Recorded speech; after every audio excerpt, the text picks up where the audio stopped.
Okay, hi guys. Welcome sa isa na namang lesson natin for this week. Ang topic natin for this video is digital painting using in Photoshop.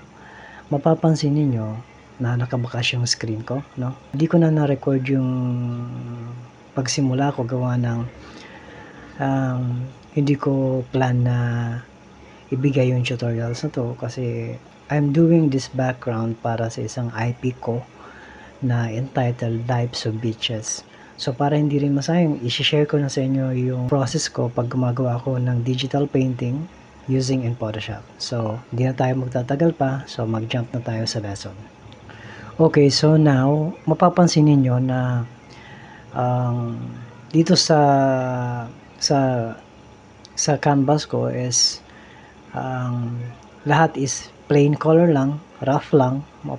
Makikita niyo na may apat na layer ng grass. So mapapansin niyo dito sa right corner ng properties inspector ko sa right na naka-layer siya. Okay, so ito yung layer ng bawat isa. So before anything else, bago kayo magsimula, mapapansin niyo yan, ito ha. Ito yung layer 1 ng grass, ito yung overlay, and ano pa yan dito? Wait. So, ito yung second layer ng grass. And, ito yung second layer ng trees. And, ito yung third layer ng grass. Fourth layer ng grass yung sa likod naman. And, ito yung third layer ng grass. Okay. So, ito yung third layer ng trees naman pala. Ito yung background color, base color natin, no? So, mababago pa rin lahat to. Depende dun sa output, sa outcome na ginagawa natin. So, yung video na to, medyo matagal.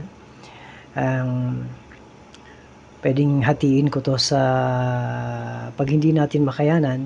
Ito yung brush tools. Pag press nyo ng B is mag-work tayo rito sa opacity. Most of the time, opacity, yun ang magpapaganda ng ano natin dito, yung opacity ng brush natin, and also yung brush na gagamitin natin. Kung ano man yung texture na bagay na ginagawa nyo, magdidepende yung brush na gagamitin ninyo. So dito sa ginagawa kong overlay, and ina-apply ko dito yung brush 500 ko. Okay, brush number 500. So, ito yung rough lang muna. So, later on, ipa-finalize natin to. So, ipa-polish natin yung ginagawa natin. So, but for now, ang importante rito is may draft muna natin yung objects para makita natin yung compositions kung tama. I-plot lang muna lahat ng colors.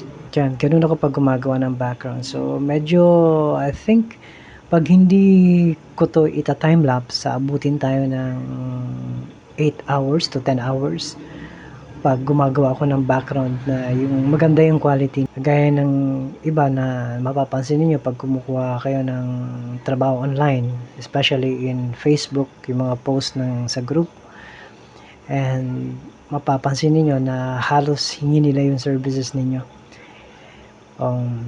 Nagpapagawa sa inyo ng isang animations of 2D animations ng haba niya is almost 8 minutes, tapos babayaran ka lang ng $150. So malaking kalokohan yun kasi ang paggawa lang ng hand painted backgrounds in Photoshop, then lalagyan nyo pa ng animation yun, iba pa yung animation, masyadong matagal gawin. Hindi biro, and babayaran ka lang ng ganong kaliit na halaga.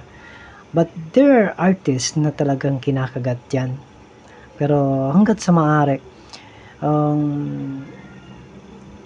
wag nyong konsentihin yung ganitong client kasi hindi maganda yung feedback para sa artist. Na halos kinakawawa yung artist pagdating dito. Yung mga nagpapagawa ng ganito is wala silang alam kung gaano yung effort na binibigay natin when it comes to to produce output na maganda. Balik tayo dito sa ginagawa natin, no? As you can see, I use clipping mask. Gumawa ko ng clipping mask para dito sa overlay na ginagawa ko. So hindi pa to final, no? I'm just drafting ng colors dito. Pero I think aabot tayo ng part 3 para sa video na to. So ganyan. So nagsiseparate na ako ng layers from sa simula pa lang ako naggagawa. So kailangan i-organize nyo na yan. So later on, makikita ninyo nakaayos na yung layers na to, naka-folder siya lahat para hindi tayo malilito kasi maraming layers pag ginagawa natin yung ganitong backgrounds na forest, yung trees, yung flowers, may mga kanya-kanyang layers yan, masyadong marami and hindi natin maiiwasan na malito. So para ma-avoid natin yon, kailangan i-organize na natin yung file simula pa lang. So okay, so mapapansin ninyo, pinaglalaroan ko yung opacity ng brush ko. Opacity, color and opacity. So yung highlights is nanggagaling sa nanggagaling sa 2 o'clock. Sinset ko yung lightings ng 2 o'clock. Yung shadow niya is nasa 8 o'clock. Pag nagpipaint kayo, pag gumagawa kayo ng digital backgrounds, para rin kayong nagpipaint nito sa canvas eh. Ang pagkakaiba nga lang is yung nasa isip natin na colors na nilalabas natin dito is nilalabas natin sa output natin is same as in working in traditional painting. So i-rename ko to na overlay 3. Okay, 3 branch. So now I'm going to move to the first layer of the grass. So select tayo ng brush na pwede nating magamit dito sa grass. Pwedeng gamitin natin dito na ano. Okay, pili tayo.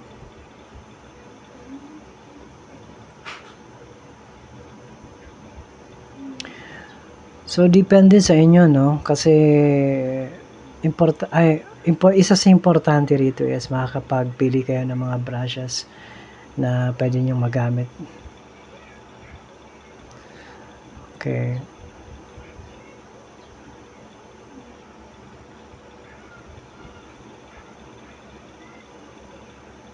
Hindi yan, pili pa tayo.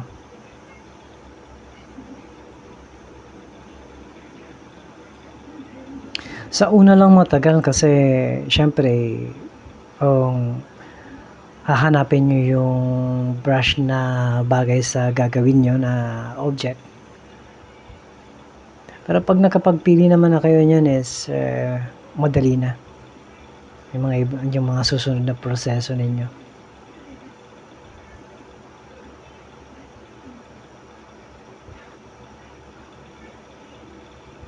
Okay, wait. Check natin to kung pwede.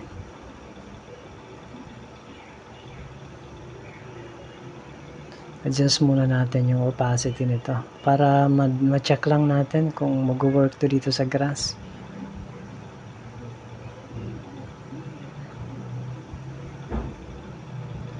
Okay, uncheck natin yung shape dynamic, yung transfer.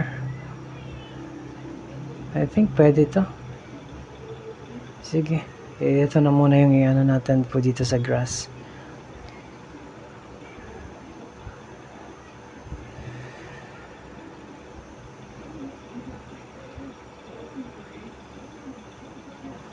Ayan. Okay. Baba natin yung opacity.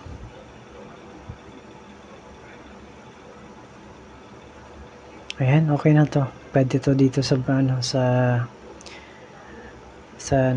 grass natin. So ito lang yung base, no. So later on as we go along with this lesson, mababago lahat to kasi meron tayong idadagdag na mga objects para rito. So magse-serve lang siya na base natin. And patong lang tayo ng patong rito ng colors. Depende dun sa output na ini-aim natin na magawa, no? So anyway, so ita-time-lapse ko lang to rito. Then siguro hindi na. So ito, diretso na natin to. So pag nagpe-paint kayo is mapapansin niyo na yung opacity ko is nasa 26 yung opacity and yung flow ko is 23. So kapag nagpe-paint ng Photoshop, nagpe-paint ako in Photoshop, I make sure na balance lang yung dalawa. So yung opacity ko, kung opacity ko is 26%, yung flow na ginagawa ko is hindi masyadong, basta hindi lang lalayo yung dun sa opacity. Yung percentage ng opacity ko, pwedeng sumobra siya, pwedeng baka 26 yung opacity ko, pwede akong mag 30 ng flow or pwede akong mag 23 ng flow. So hindi lalayo, kaunti lang yung diferensya. Ganun ako pag gumagawa ng painting ng digital painting for the Photoshop. So yung iba may ibang proseso naman. So sa akin okay yung ganun yung ginagawa ko. And nakasanayan ko na ganun, pero okay naman yung output niya, output niya. So tiyaga lang pag nagpipinta tayo. So same as in traditional painting.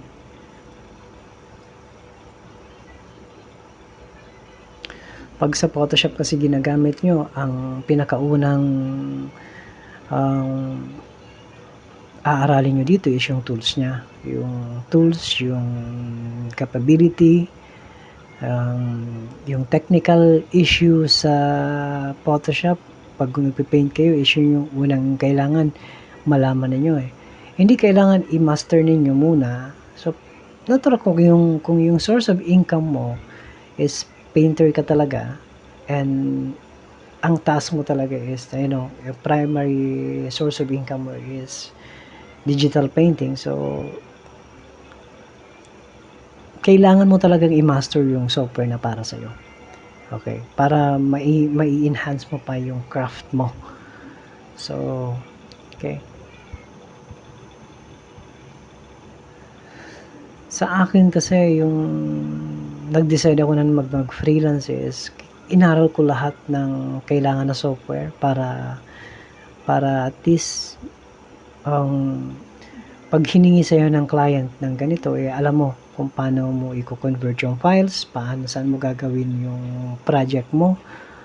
And kadalasan pag sinabi mong animation is hindi naman magpapagawa sa yung client is animation lang. Paano yung background dun kung hindi ka marunong gumawa ng backgrounds?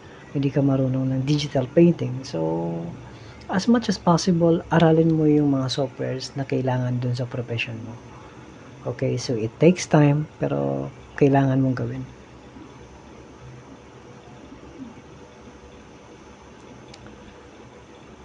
Okay, so hindi ko siya tina-time-lapse kasi hindi ko to time-lapse na tutorial na to. And etong sa itong first part natin, siguro sa ibang part ito time-lapse ko para to save yung time natin. Pero this time, pag nagbe-base ako, gusto kong makita ninyo muna how do I start working on the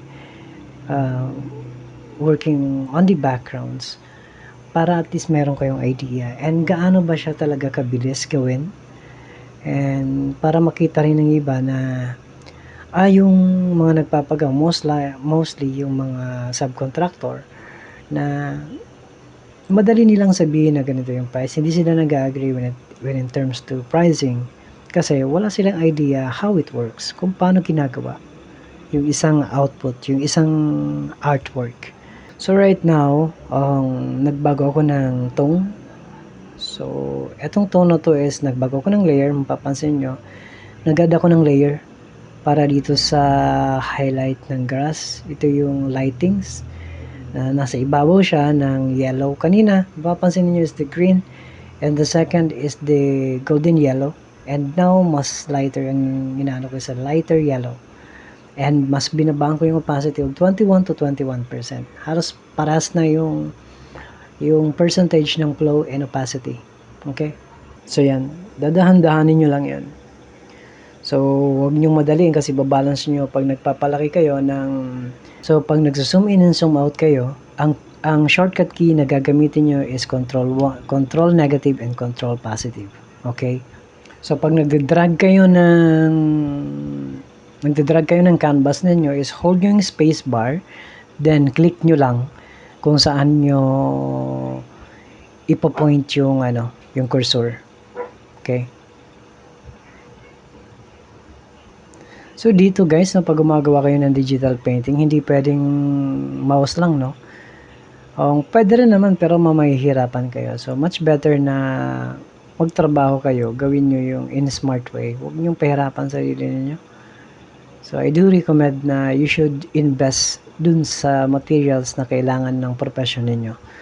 Priority nyo yun. Kasi kung may pangarap ka, alam mo kung paano yung diskarte para sa trabaho natin, no? So we do prioritize the things na kailangan natin sa trabaho. Example, sa digital artist ka, nag-freelance ka online as an artist, i-create ka ng logos, i-create ka ng motion graphics, animations, and mga graphic design, and you should pay attentions dun sa mga bagay na kailangan mong gamit. Example, mag-upgrade ka ng computer, kailangan mo yun. Bibili ka ng video card para mas maganda-ganda yung service na may bibigay mo sa client later on. Okay, sa mga future client mo. So, pag kumita ka ng ganito, so you buy something else for your stuff dun sa trabaho mo. Yun, ako ganun, dun ako nag-i-invest eh. Yan.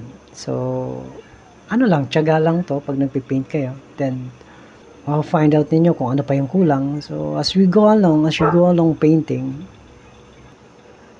so highlight pa lang tayo, no, nasa ito yung third layer. So, pwede nyong dagdagan kung ilan yung gusto nyong layer dito. It depends dun sa objects na idadagdag niyo. Pwede kayong magdagdag ng mga flowers, then flowers sa ilalim ng flowers, magdadagdag pa kayo ng mga maliliit na mga branches. So, mga leaves na iba-ibang klaseng leaves na pwede nyo i-add. So, maraming klase, no? So, this time, ito muna. Ipi-plain muna natin to. At least magkaroon lang tayo ng base for the start. So, ang isang specifications ng brush na to is mapapansin niyo na naka-check yung scattered nito dun sa brush options natin. So, zoom in and zoom out and control positive and control negative. So, tatandaan niyo, no? Spacebar, holding spacebar, then drag, and yun, mapapansin niyo, no? Yan, drag. Yan yung tools na karamihan na sa digital painting na magagamit ninyo. Yung spacebar, drag, zoom in, zoom out, yung brush tools ng adjustment ng sizes ng brush.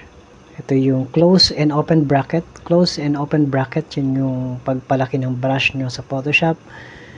So, yung shortcut key na default. Pwede nyong baguhin yung mga shortcut keys na yan, depende sa preferences, no? Punta kayo ng preferences. Pwede nyong baguhin yung mga shortcut keys na yan. Depende dun sa liking ninyo. Ayan. So, at least meron tayong start ng mabasean lang, makapaggawa muna tayo ng first layer ng brush, ay ng grass natin. Okay. Ito yung grass 1. So, tatlo lang yan na mabibigay ko sa inyong tip dito sa topic natin for today. Digital painting is I work more on brush, depende dun sa subject. Pangalawa, I work on opacity. And third, nagdidepende ako when it comes to color, nagdidepende ako dun sa references ko na ginagamit. So that's it. Tatlo. I think we're done for this part 1. I see you on part 2. Okay? So thank you for subscribing and watching our tutorials.